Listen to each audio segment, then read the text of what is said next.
الفصل الثاني عن عبادة بن الصامت رضي الله تعالى عنه قال قال رسول الله صلى الله عليه وسلم إن أول ما خلق الله القلم، اول وہ مخلوق جس کو اللہ نے پیدا فرمائی ہے وہ قلم ہے. فقال له اکتب، قلم کو کہا لکھو. قال ما اکتب، قلم نے کہا کیا لکھو. قال اللہ نے فرمایا اکتب القدر، اجمالی نقشہ کائنات کا لکھو. وکتب ما هو کان، تو قلم نے لکھا ماضی، وما هو کائن اور مستقبل الى الابد.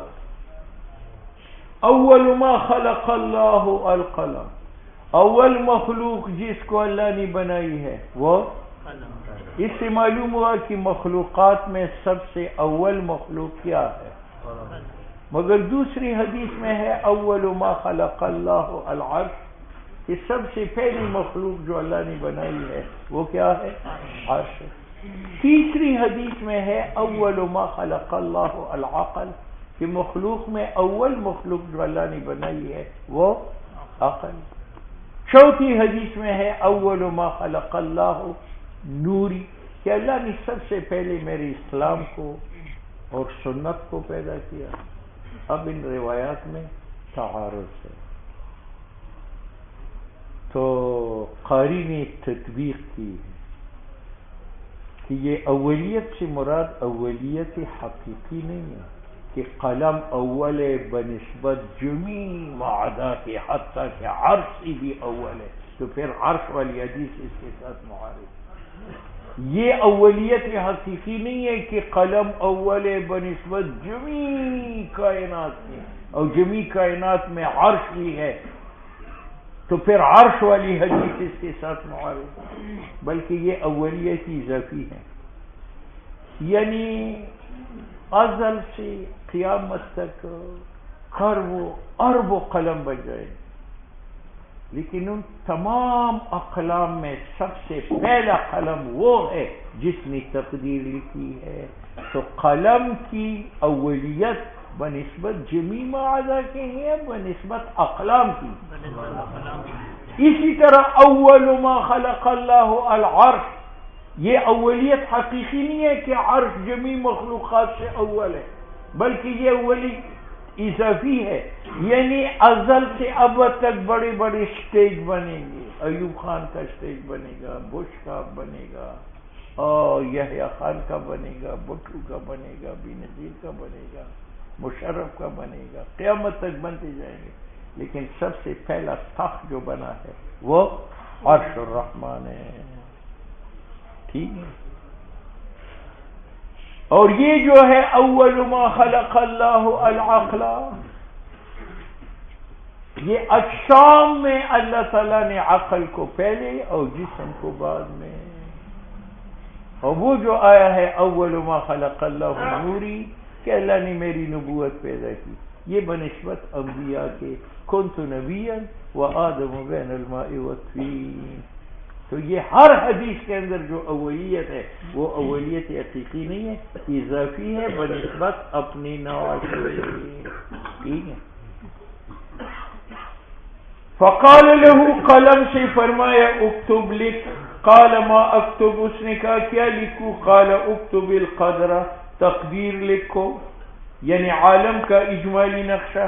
فکتب ما کان، تو قلم نے لکھا جو ماضی میں تھا. وما ہوا کان، اس پر اعتراض یہ ہے کہ قلم سے پہلے تو کچھ تھا نہیں، قلم سے پہلی ماضی تو تھی نہیں، تو کس طرح فکتب ما کان قلم نے اپنی ماضی کو لکھا. یہاں تو آیا ہے اول ما خلق اللہ القلم. ٹھیک ہے. اس کا جواب تو ایک گزر چکا ہے کہ یار یہ قلم کی اولیت بنسبت جمیع معاذ کی ہے یا بنسبت اقلام کی؟ ہاں، تو اقلام میں اس سے پہلے قلم نہیں تھا. کائنات میں تو پہلے عرش ہے، اس کا معنی کہ وہ عرش جو ماضی میں ہے وہ لکھو. ٹھیک ہے.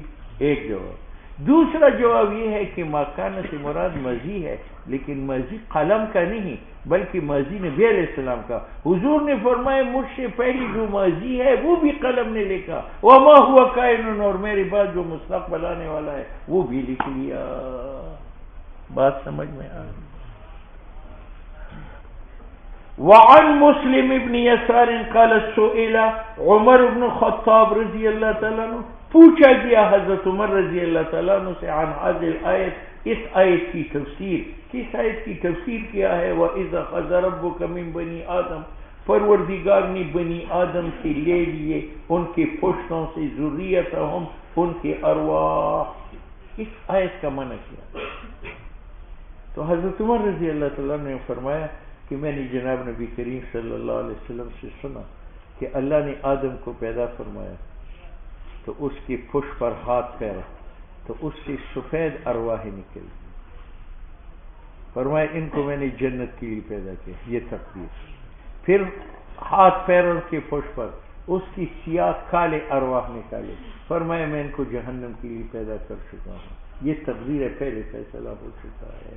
تو اذ اخذ ربک کا معنی یہ ہے کہ پروردگار نے آدم کی پشت پر ہاتھ پھیر کر جنتی ارواح نکالے، پھر ہاتھ پھیر کر جہنمی ارواح جو ہے وہ نکالے، اور اس میں تقدیر بھی ثابت ہو گئی. قال عمر، حضرت عمر نے فرمایا سمعت رسول اللہ صلی اللہ علیہ وسلم یسأل عنہا، میں نے حضور سے سنا جب حضور سے پوچھا گیا اس آیت کے بارے میں. فرمایا اللہ تعالیٰ نے خلق آدم کو بنایا، ثم مسح ظہرہ، پھر اس کے پشت کو پر ہاتھ پھیرا دایا، فاستخرج منہ ذریہ، اس سے نکال دیے اولاد. وقال خلقت هؤلاء للجنہ، ان لوگوں کو میں نے جنت کے لیے پیدا کیا. یہ وہ ثابت تقدیر ہے. وبعمل اہل الجنہ، اہل جنت کا عمل کریں گے. ثم مسح ظہرہ، پھر اس کی پشت کو ہاتھ پھیرا، فاستخرج منہ ذریہ، اس سے اولاد نکالی. وقال خلقت هؤلاء للنار وبعمل اہل النار یعملون، یہ وہ تقدیر ثابت ہے. فقال رجل، ایک آدمی نے کہا، اس پر ایک اعتراض ہے کہ حدیث مطابق نہیں ہے اجمال. اجمال میں اللہ تعالیٰ نے اخذ ربک من بنی آدم من ظہورہم، اولاد آدم کی پشت پر ہاتھ پھیرا، اور حدیث سے معلوم ہوتا ہے کہ آدم کی پشت پر ہاتھ پھیرا. بات سمجھ گئے؟ اس کا جواب قاری نے لکھا ہے کہ پشت پر ہاتھ پھیرنے میں آیت مجمل ہے اور حدیث مفصل ہے.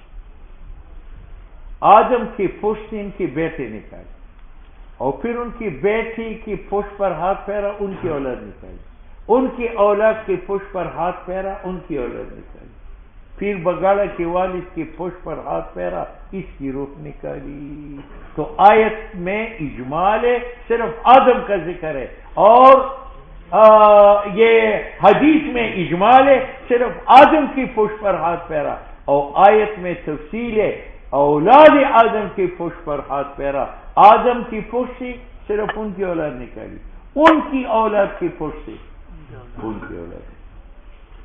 تو ایک صحابی کا فیم العمل یا رسول اللہ، پھر ہم عمل کیوں کرتے ہیں؟ اگر تقدیر میں جنت ہے تو جنت جائیں گے اگرچہ نیک عمل نہ کرے، اگر تقدیر میں جہنم ہے تو جہنم جائیں گے اگرچہ نیک عمل کرے. حضور صلی اللہ علیہ وسلم نے فرمایا اللہ جب پیدا کرتا ہے بندہ جنت کے لیے تو اس کو توفیق دیتا ہے عمل اہل جنت کا، حتیٰ کہ وہ مرے ایک عمل پر من اعمال اہل جنت فیدخلہ بہ الجنہ. اور جب اللہ پیدا کرے ایک بندہ نار کے لیے، استعملہ، اس کو توفیق دیتا ہے عمل اہل نار کا، حتیٰ کہ وہ مرتا ہے ایک عمل پر من اعمال اہل نار فیدخلہ، اللہ اس کو داخل کرتا ہے اس عمل کی وجہ سے نار میں. جواب کا مطلب یہ ہے، سوال دو طرح کا ہے. ایک یہ کہ جب اس کا جنتی ہونا لکھا ہے تو پھر اس کو نیک عمل کرنے کی کیا ضرورت. دوسرا اعتراض ہے کہ جب یہ جنتی اللہ نے لکھ دیا ہے تو پھر اس کو نیک عمل کی وجہ سے جنت نہیں ملی، اس میں اس کا کوئی کمال نہیں ہے، ہم اس کی تعریف کیوں کرتے ہیں کہ یہ بڑا نیک ہے. تو حدیث نے بتایا کہ آپ نے جنت کو تقدیر مانا اور عمل کو تقدیر نہیں مانا. جس طرح جنت اور دوزخ تقدیر میں لکھی ہوئی ہیں تو نیک و بد اعمال بھی جس آدمی کے حق میں تقدیر نیک عمل کے وہ نیک عمل کرے گا، اور جس کے بارے میں تقدیر بد عمل کا ہے ٹھیک ہے. ایک تقریر. دوسری تقریر یہ ہے کہ تقدیر کے دو قسم ہیں، ایک مبرم اٹھل جس میں تقدیم تاخیر نہیں، اور ایک معلق. مبرم یہ ہے کہ یہ فلان وقت فلان جگہ میں مرے گا. موت جو ہے یہ تقدیر مبرم ہے، اس میں تقدیم تاخیر نہیں. یہ ایک من رزق کا ہے. اب ایک دانہ زائد اور کم نہیں دے سکتے. رزق کے معاملے میں تقدیر مبرم ہے، اور جنت اور دوزخ میں معلق ہے. پیر بگاڑا جنتی ہوگا ان کان مومنا. تو جس طرح جنت تقدیر میں ہے تو ایمان بھی ساتھ شرط ہے، اور جہنمی ہوگا ان کان کافرا. بات سمجھ میں؟ تو جیسے جنت اور دوزخ تقدیر میں لکھی ہوئی ہے تو وہ معلق ہے یا مبرم ہے؟ معلق ہے. تقدیر کے اندر یہ بھی لکھا ہے کہ پیر بگاڑا کی 10 لڑکے ہوں گے. اگر اس نے ایک کے ساتھ نکاح کیا اور اس کی 20 لڑکے ہوں گے. اگر اس نے 2 شادیاں کی، اب اگر اس نے ایک ہی شادی پر اکتفا کیا اور 10 لڑکے ہو گئے تو اللہ اس کو ثابت کرتا ہے اور اس کو مٹاتا ہے. عنده ام الکتاب یمحو و یثبت. اور اگر اس نے 2 شادیاں کر کے 20 لڑکے ہو گئے تو یہ تقدیر بحال ہے، یہ مٹ جائے گا. عنده ام الکتاب یمحو و یثبت. بات سمجھ میں آ گئی؟ تو جنت اور دوزخ کی تقدیر معلق اعمال ہے. اگر اعمال نہیں کیے تو جنت ہی، اعمال بد کیے اب عمل کرنے کی ضرورت پڑ گئی. عن عبداللہ بن عمر قال خرج رسول اللہ صلی اللہ علیہ وسلم. نبی علیہ الصلوۃ والسلام نکلی. وفی یدہ کتابان، اور حضور کے ہاتھ میں 2 کتابیں تھیں. یہ کتابیں یا حصیین تھے، یہ اعتقادی تھے. حضور نے فرمایا میرے ہاتھ میں کتابیں ہیں. صحابہ نہیں دیکھتے تھے، انہوں نے کہا ہماری نظر غلط ہے، کتابیں ہے. فقال تدرون ما هذا الكتابان. حضور نے پوچھا آپ کو معلوم ہے یہ 2 کتابیں کس چیز کی ہیں؟ قلنا، ہم نے کہا لا یا رسول اللہ ہمیں تو کوئی علم نہیں ہے، الا ان تخبرنا مگر یہ کہ آپ ہمیں بتا دیں. فقال، تو حضور نے اشارہ فرمایا للذی، اس کتاب کو جو آپ کی ید یمنا مبارک میں تھا. فرمایا ھذا کتاب من رب العالمین، یہ رب العالمین کی طرف کی کتاب ہے. فیہ اسماء اہل الجنہ، اس میں نام اہل جنت کا، واسماء آبائہم، اور نام ان کے آبا اجداد کا اور قبائل کا. ثم اجمل علی آخرہم، پھر حضور نے آخر میں ٹوٹل لگایا کہ یہ ایک عرب ہے. فلا یزاد فیہم ولا ینقص منہم، نہ ایک عرب سے بڑھے گا نہ ایک گھٹے گا. ثم قال، پھر اشارہ فرمایا اس کتاب کے بارے میں فی شمالی، جو آپ کی بائیں ہاتھ مبارک میں تھا. ھذا کتاب من رب العالمین، یہ رجسٹر ہے رب العالمین کی طرف سے. اس میں لکھی ہوئی ہے اسماء اہل جہنم کے، آسمان کے آبا کے، آسمان کے قبائل کے. ثم اجمل علی آخرہم، پھر حضور نے آخر میں ٹوٹل لگایا کہ یہ 100 ہے. فلا یزاد فیہم، نہ ایک 100 سے زائد ہوگا، ولا ینقص منہ، اور نہ ایک کم ہوگا. فقال صحابہ نے کہا ففیما العمل یا رسول اللہ، جب جنت دوزخ کا فیصلہ ہو چکا ہے پھر عمل کس کام کا؟